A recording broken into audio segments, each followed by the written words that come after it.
Авралтын өдөр өглөөний цагаан бэлдээ. Өнөөдөр 11 сар 11 болчих. Одоо он гарахад 2 сар. Йоо.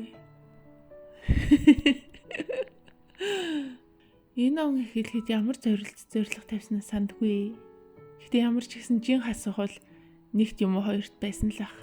Тэгээ угаасаа 10 сар хасаагүй юм чинь тэгэд үлдсэн 2 сард худлаа. Угаасаа хударсан гэж юу.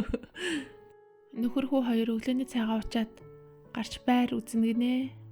Гэхдээ тэр байранд би өчигдөр үтцсэн. Урч өдөрчлөө. Ер нь үтцсэн байгаа. Өмнө нь манай нэг байрны зууч маань манай хотхон дотор нэг байр надаа үзүүлнэ гэд хэдээсэн.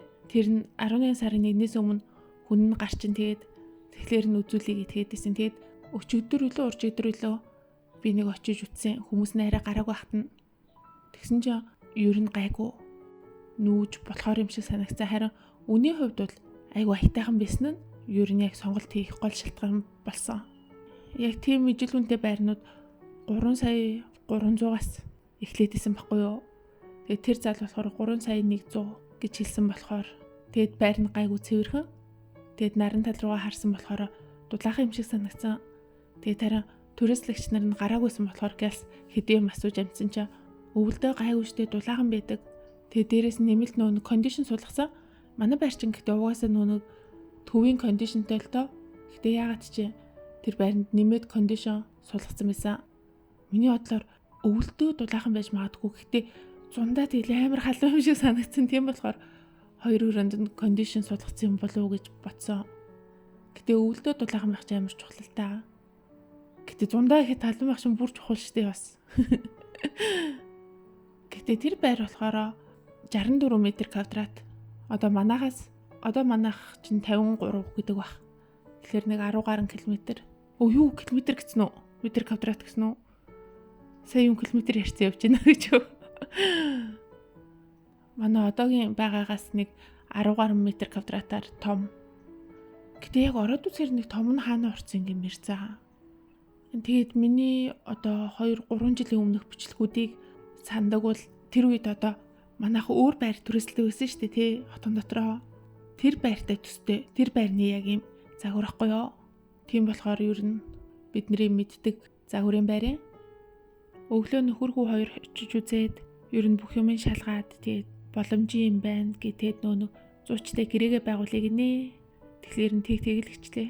Ер нь би бас ингэж яг байр үзэхдээ хамгийн хэлж за үн хотхон энтрийн ярилцгүйгээр яг ингэж байрны дотоод цэцлийн хувьд бол эхлээд цэвэрхэн байдлыг хардیں۔ Цэвэрхэн байдлыг нь бол ер нь ханы обой шал хоёроор нь дүгнчихэд зүгээр эдээ. Бус юм нь бол цэвэрлчих болно шүү дээ. За нүүж орох байрын маань хамтдаа үзцгээе. Энэ байрахгүй юу? Яг ингээд оронгууд энэ том мөрөөтэй. Гэтэ том мөрөө нэм цонх мох юм байхгүй. Тэгээ цаад хоёр унтлагынхаа өрөө нь болохоор цонхтой. Тэгээд энэний крант нь 0 дотроо биш.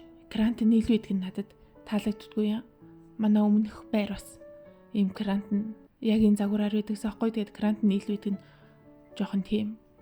Тавилгын хувьд бол бас яг л байх ёстой юм л байт юм билэ. Хоёр өрөөнд нь болохоор нэг-нэгоор хувцсны шкаф, жижиг ширээ. Тэгэл болоо.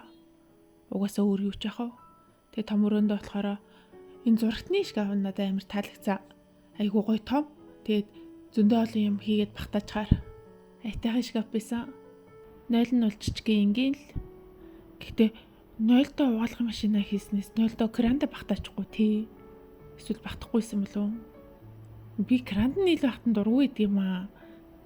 Нүгэргүй хоёр унтж яхад тусмаа шижигнүүлэл ингээд л.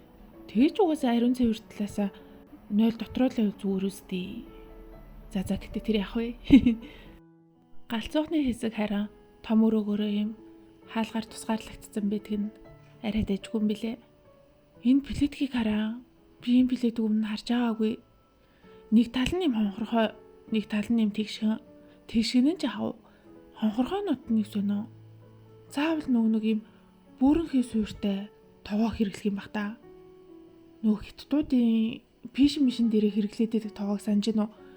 Нэг юм доогуура юм бүрэнхий тийм тоогоо хийх юм бах та. Гэхдээ тийм тоогоо бас ингэж яг харахад аюу гоё юм шиг харагдаад идэв шүү дээ. Ингээл баахан ногоо могоогоо хуурахтаа ингээд шидээд нөгөө нь ингээд ярал нь бөмбөр бөөрнхөө болохоор ингээд амарлаг доторх ногоонууд амар сайн хутгагдаад ах шиг харагдтiin. Гэтэ би тийм тоогоо хэрглэж үзег болохоор энгийн тоогоо энэ дээр тавьж хаар чам яг ингээд ярал руу норохгүй гэсэн үг шүү дээ. Тэгэхээр нэг халтахгүй гэсэн үг юм лөө. Дахиад шин тоогоо авах хэрэгтэй юм бах та. За ямар ч гэсэн өнөөдөр гэрээгээ байгуулчлаа. Тэр байранд нүүж орё гэсэн ерөн шийдвэртэй бат зогсох хэрэгтэй. Тэгвэл би нэг олон аштай хүн чинь орох уу байх уу энтергээд наашаа цаашаа гэсэр хөтөл бүр хугацаа алдчихдээ. Тэгээд сарын түрээс 3,100,000 төгрөг. Тэгэд эхний удаа байр түрээслэхдээ 5 сарын мөнгө төлдөг юм аа.